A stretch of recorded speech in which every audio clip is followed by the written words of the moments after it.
Thanks to everyone who has subscribed. If you have not, please do.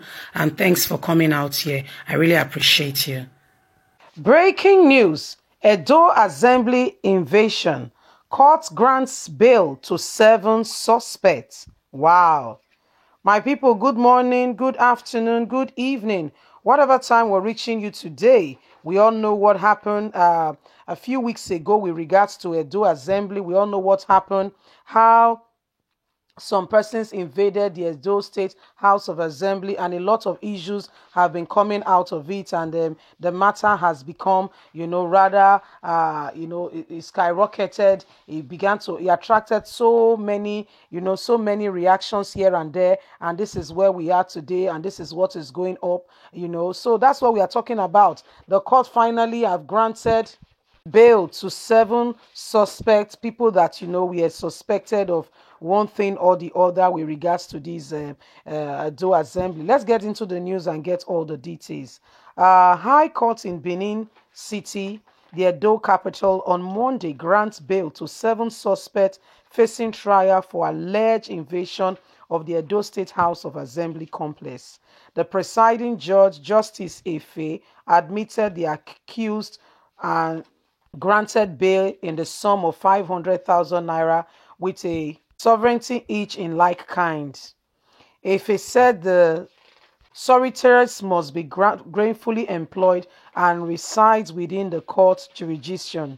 Recall that the court has reminded 7 suspects arrested by the police during the invasion of the Edo State House of Assembly complex on August the 6th, 2020.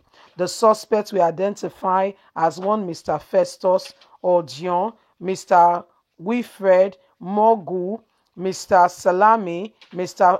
Ifeoluwa, and Collins.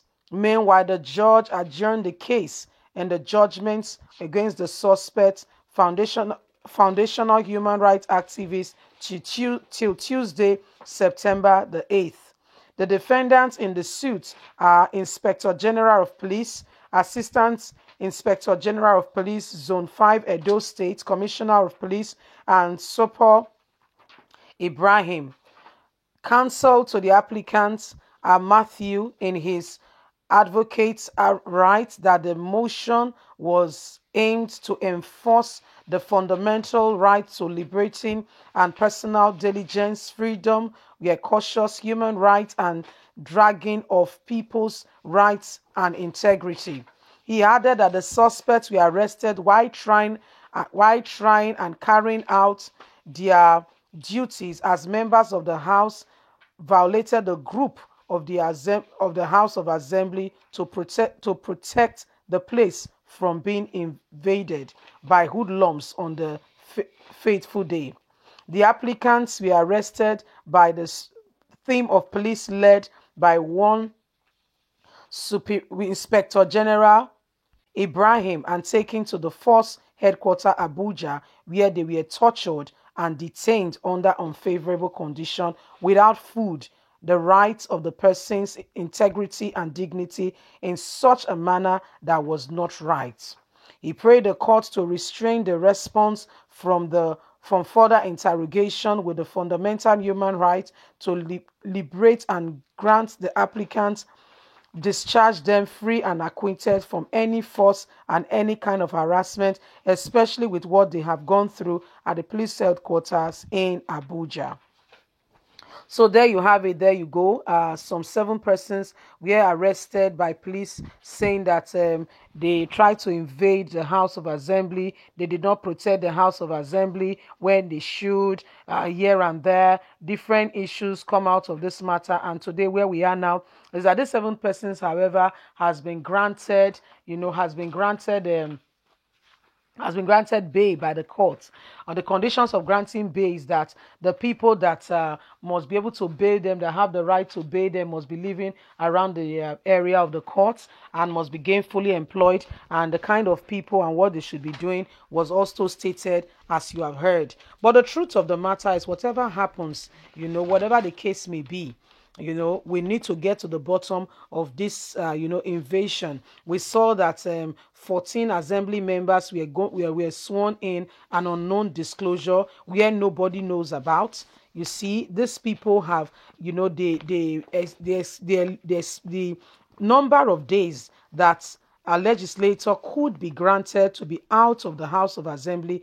They way past it, the 180 days. And according to what we heard, the alleged information is that Adams Oshomole camped them in Abuja, hoping to use them to cause havoc in Edo State. But apparently this did not quite happen. It did not go as planned because, opposition and everything came up to say, this is not right. This is not right in any way. And, a lot of matter began to come out of that issue where everybody was saying, what has happened is wrong. But guess what? The very, Minister of Justice of the Federation, Malami Abubakar, said he was the one who granted them the opportunity to continue. So the one who granted them the opportunity to be able to be inaugurated, and he gave them security. And Nigerians are asking, seriously, are you sure? Are you the law? Why are you the one granting people, this kind of rights without even thinking about the fact that there is a constitution in the country? How come you are the one speaking in this kind of, capacity without considering the fact that you are just a man? You see, that you don't have the right, you don't have the final say. You are just one man, and you cannot, we have a constitution. We have a constitution. You cannot wake up one morning and change the constitution of the country. You can't do that. There is a constitution, and there are ways things should be done decently and in order. You can't just wake up one morning and say, I gave them security. Yes, they can go ahead and do what they want to do. It's not done. It's not right. It cannot be achieved. That is not acceptable in any way, form, or kind.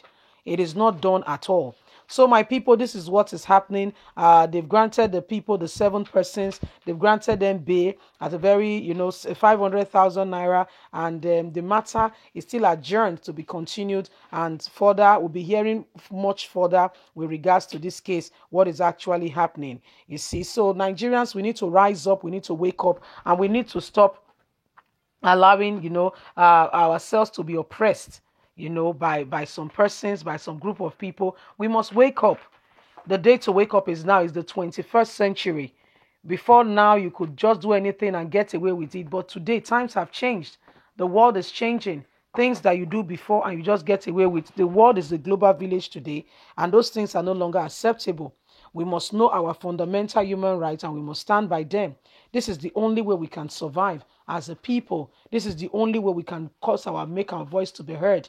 If we keep quiet, oppression will continue. And one of the ways you can do that is, today the internet is a global village. Whatever you post there, go around the world. Thanks for listening. God bless you. Bye for now. Have a lovely day.